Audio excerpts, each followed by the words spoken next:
Operation सिंदूर की कामयाबी ने पाकिस्तान में छिपे आतंकी संगठनों और उनके आकाओं को भी यह साफ बता दिया है कि वे कहीं भी अपने आप को महफूज और सुरक्षित न समझें।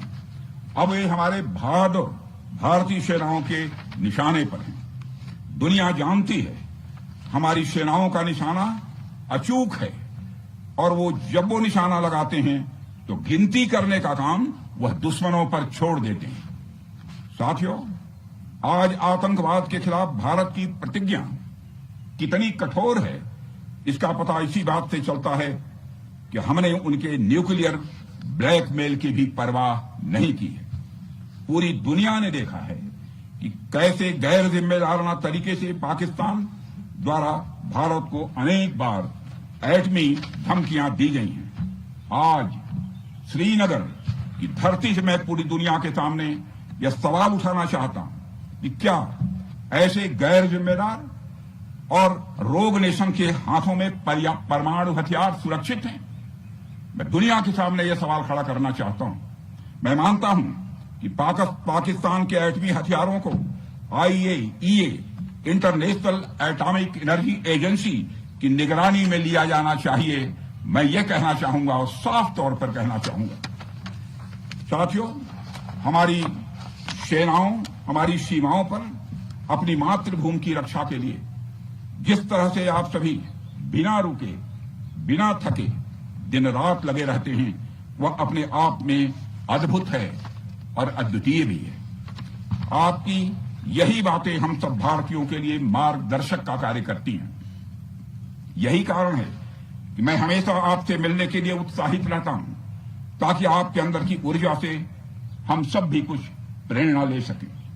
साथियों, आतंकियों ने पहलगाम में धर्म पूछकर हमारे निर्दोष लोगों को मारा। उसके बाद आपने जो जवाब दिया उसे पूरी दुनिया ने देखा है।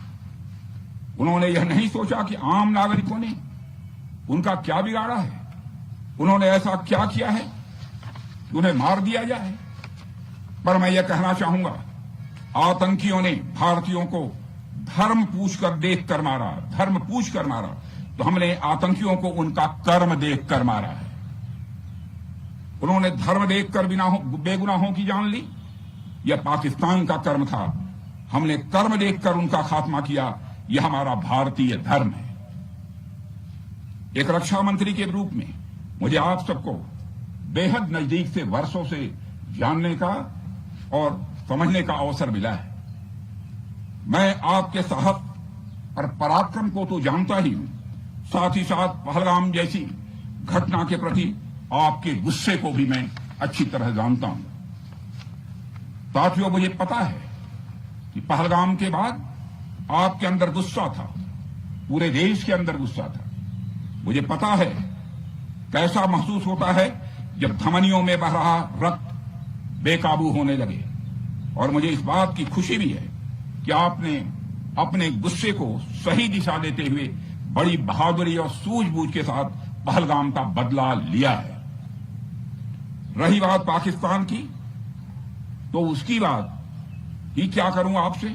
वह देश तो मांगते मांगते अपनी जहालत से एक ऐसी हालात में आ गया है कि उसके बारे में यह भी कहा जा सकता है कि पाकिस्तान जहां भी खड़ा होता है वहीं से मांगने वालों की लाइन प्रारंभ हो जाती है। अभी आपने सुना ही होगा कैसे वह फिर एक बार इंटरनेशनल मॉनेटरी फंड IMF के पास कर्ज मांगने गया। वहीं दूसरी तरफ हमारा देश है कि हम आज उन देशों की श्रेणी में आते हैं जो IMF को फंड देते हैं ताकि IMF गरीब देशों को कर्ज दे सके। ऐसी स्थिति में हमारा यह भारत है। रामचरितमानस में स्वामी तुलसीदास जी ने लिखा है, जहां सुमतितः संपत्ति नाना, जहां कुमतितः विपत्ति निदाना।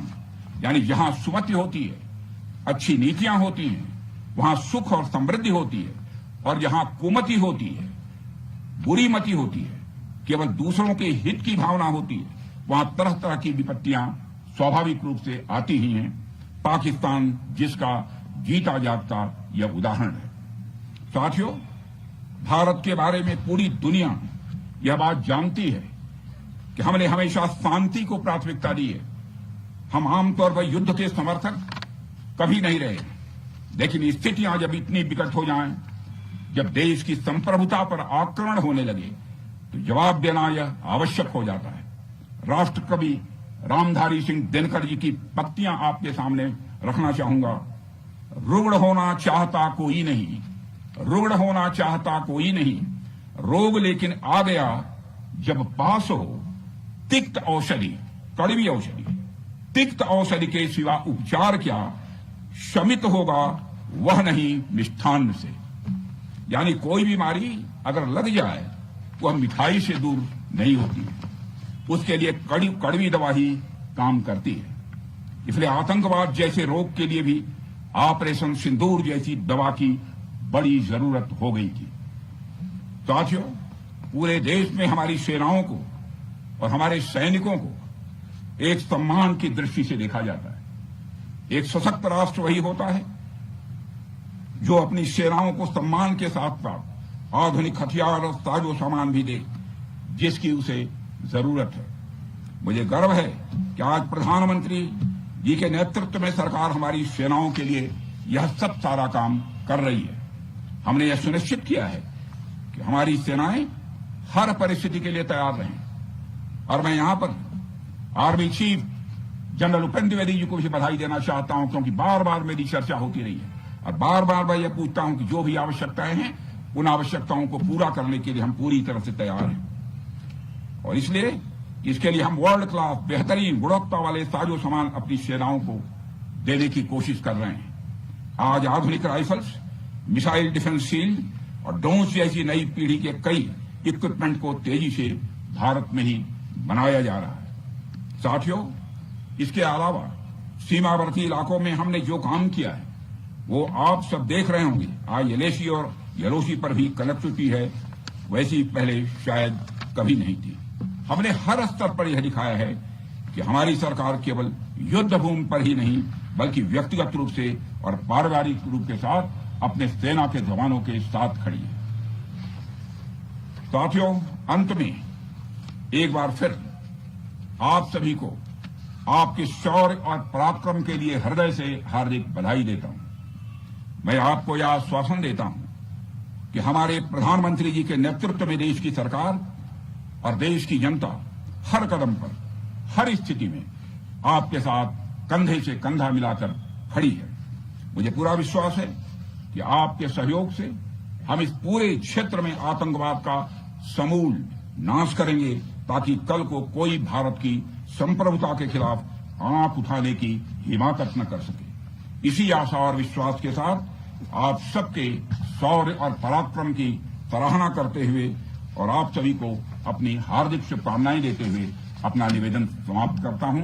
बोलिए जय हिंद, जय हिंद।